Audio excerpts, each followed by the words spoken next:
عیدین کے دن یعنی عید الفطر اور عید الاضحیٰ کے دن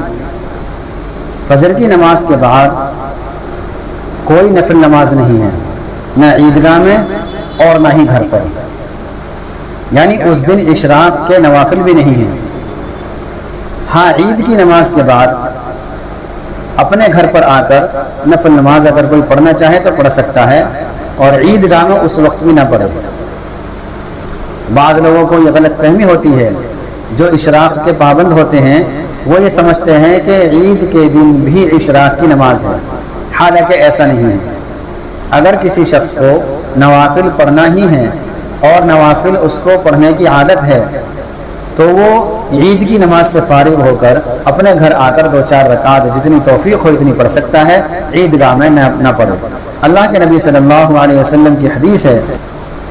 کہ حضرت ابن عباس رضی اللہ تعالی عنہ سے مروی ہے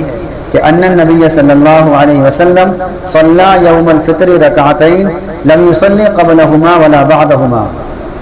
کہ آپ صلی اللہ علیہ وسلم نے عید الفطر کے دن 2 رکعت نماز پڑھی، یعنی فجر کی نماز پڑھی، اور اس کے بعد کوئی نماز نہیں پڑھی، یعنی عید کی نماز سے پہلے اور عید کی نماز کے بعد کوئی نماز نہیں پڑھی۔ تو اب مسئلہ یہ ہے کہ عید کی نماز سے پہلے تو مطلقاً نفل نماز پڑھنا مکروہ ہے، اور عید کی نماز کے بعد عیدگاہ میں نفل نماز پڑھنا مکروہ ہے، اپنے گھر آ کر پڑھ سکتا ہے۔ السلام علیکم ورحمۃ اللہ وبرکاتہ۔